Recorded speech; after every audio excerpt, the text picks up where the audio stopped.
Everyone, welcome back. Chris McCormick, joined by Blake Smith here in our Scottsdale HQ studio.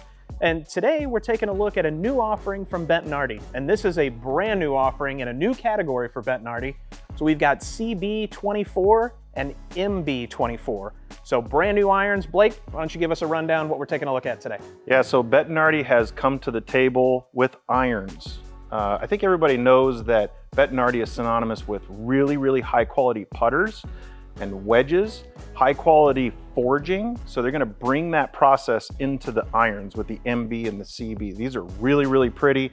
Bettinardi is really about making a beautiful product, and these look like jewelry. They do. I mean, they are absolutely fantastic to look at. Curious to see how they feel, see how they perform, and what kind of numbers we get out of these guys. So 2 offerings coming to the table, and before we get into do some testing, make sure give us a like, subscribe to the channel, and with that, let's get some shots in the air. Let's go.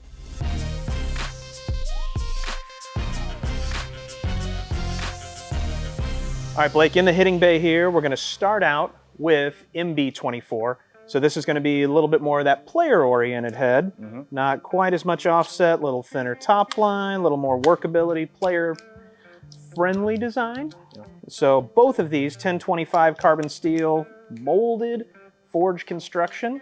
So got some multi-material components going on in here, if you want to walk us through that. Yeah, so like visually, when I see this, obviously it's stunning. It's beautiful. Blades, I mean, I play a lot of golf. I mean, I don't play a lot of golf, but I play a good amount of golf. You play a lot of golf. I'm a pretty good ball striker. This isn't too intimidating, although it's still a blade. Basically, the design of this is really cool because they have changed some of the center of gravity with tungsten. So a lot of times when you have a blade like this, it is what it is, right? So you're not going to be able to put any technology into it. They put technology into this. I'm excited to hit it and feel what that technology is doing. So they basically are moving the center of gravity based on the club head. They do that on both models, but to do it in a blade, that's really cool. This color, so the satin finish is really nice. Being in the desert, I don't want something to blind me if the sun reflects off of it. So, but you know, when I put it down, minimal offset, it's really good looking. It does not look like a traditional blade in that it looks too small. It looks like it's just the right size. See if I can hold one this time. That was flushed. Yeah, let's see what happens here. That was really good. It felt awesome. It's a good ball there. Good sound to it too. Sound and feel are married, we know. That's pretty much tour average as far as launch and spin goes. Let's say good launch, good apex height, plenty of spin for some good control there coming into the green, absolutely. That was right on the button. Really good sound. That might fly in. Let's Nice. go. Woo. I mean, going back to that, so you've got one piece co-forged solid body construction, also married in there with the high density tungsten, and then also what they refer to as the CMC ceramic matrix composite. Yep. So you've got a few different components at play, but still able to take advantage of that solid and consistent feel of a forged product. Yep. So moving and manipulating that CG, they want you to hit it high. They want you to spin the ball. They want you to have control, specifically in those long irons. Yeah, and a lot of times when I'm fitting somebody into something like this, a lot of times they're going to play a draw because of the turf interaction. So I want to point that out. They've made a real big effort here on making the turf interaction good. So how it enters and exits, I'm going to put this probably in somebody's hands that's going to be pretty shallow. I'm not going to put this into somebody's hands that has it 8 degrees down.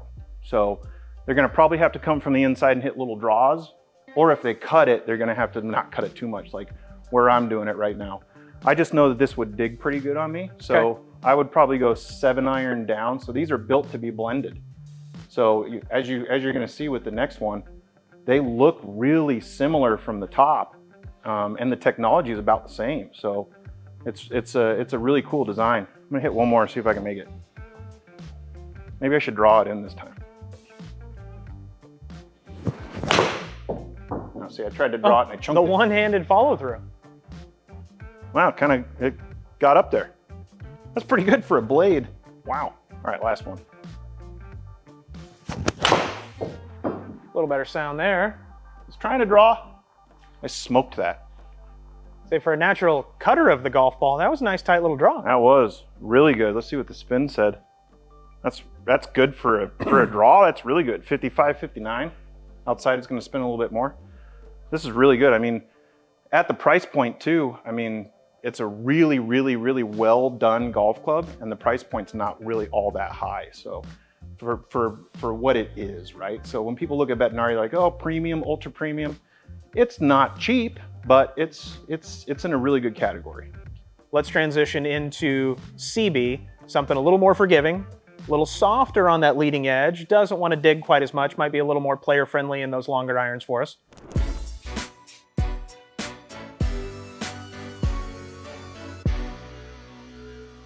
Club Connects always makes testing process nice and easy. Same shaft, different head. So as far as the visual component goes, visually, what do you notice at address transitioning MB to CB? You know, it's a touch bigger top line, although the transition from the MB to the CB, it's not going to be all that noticeable.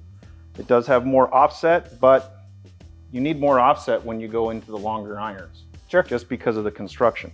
You got to have a little bit more time to close the face, unless you really overclose the face, in which case you just go MB all the way through.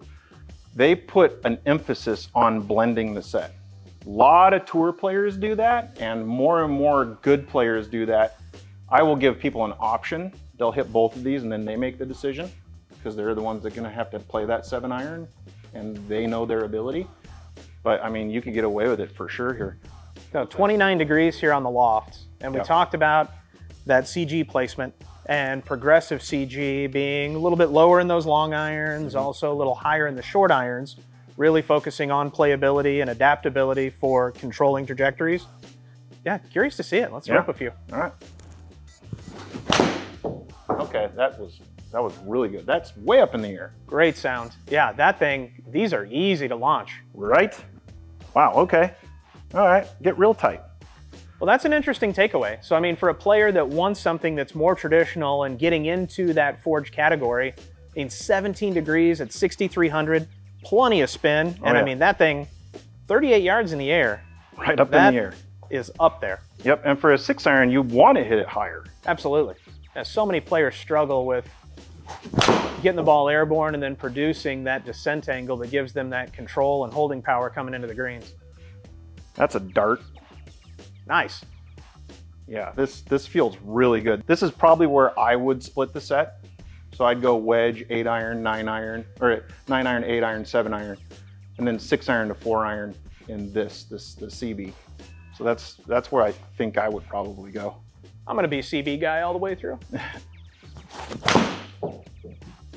Yeah, they're really easy to draw. I mean, I've just made a stock swing that usually just cuts. It's like, it's kind of hard to cut. Let's actually put a cut swing in tension.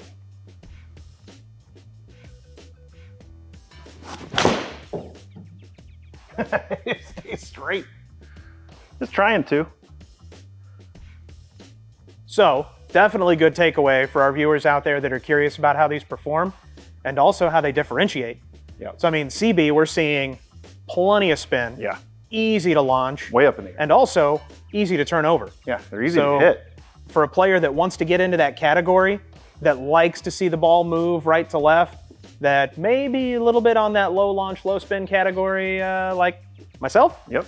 this would be potentially a great option to test. And I mean, look at putting in the bag for not only the bag appeal, but the playability, the feel, the consistency, and then also easy to launch. Yeah, and you can see it's almost the same cambering on the bottom of this club for the turf interaction. So you won't, sometimes when you split a set, it's too bouncy in the long irons. Yeah. And you get a 4-iron or 5-iron something, it just bounces and it's like, oh, that felt horrible. But it is definitely built to be blended. So I mean, there's definitely opportunities to create some custom variances on the sets. I mean, let's take a look at some of this data. All right. So going into our comparison screen here, looking at these two irons with the MB and the CB side by side, And pretty much what we would expect after that initial testing. So walk us through what you're seeing here. It's really amazing at how consistent and how similar all of the stats are here. All the numbers are about the same all the way through. Yeah. So blending a set makes all the sense in the world. It is really amazing how that launch angle stayed the same and the spin rate's almost exactly the same. Yeah. The spin rate came down just a little bit in the CB. Maybe that's where that 1 yard came from, but the standard deviation was really good. They felt really good. They're workable. I mean, it makes all the sense in the world to blend a set here. That's good ball speed too, especially out of a blade. Yeah. Out of an MB. That was a rocket. So, you know, when you have blades in your bag, people might have a tendency to be like, oh well, you can hit the center of the golf club all the time. Well, I didn't hit the center of the golf club every time. No. And the standard deviation was 1.1 on ball speed. That's really good on an MB. That's what sticks out to me. But overall, it is definitely something that I'll talk to people about with blending a set. This is a good idea based on my experience. Now you're going to hit it. You're going to make the decision. But those numbers are really impressive. I would agree. I mean, going over to club data, club head speed, virtually identical. Efficiency, virtually identical. Dynamic loft, I mean, less than a half degree of deviation. Now, the interesting part, like you were kind of alluding to during the initial testing, face angle. Yeah. So, I mean, overall start line as it translates into shot shape and just overall ball flight downrange. In looking at the face angle, little tendency to be neutral to slightly open with MB, but then we go right into that CB, and even though there were so many components that were, I mean, basically identical, that ball wanted to turn over and hit that draw so much easier than the MB did. Yeah, and a little bit of that is based on offset. Sure. It's a little bit more offset on that CB. So given, that's definitely there. That's why it's going to be a little bit easier to turn over, but you need that. Again, like I said before, you need that in your 6, 5, and 4 iron, especially in the 5 and the 4 iron. A lot of times people can't. They hit it right all day. So it's a really cool lineup here. When you launch something for the first time, a lot of times some of the beta testing is through the public, and then they find out. Well, right here, they probably did that previously. So yeah, this is really good iron. I mean, with that being said, when you are ready to check out the new Bettinardi CB and MB offerings, make sure and book your fitting at your local TrueSpec. We'll see you next time.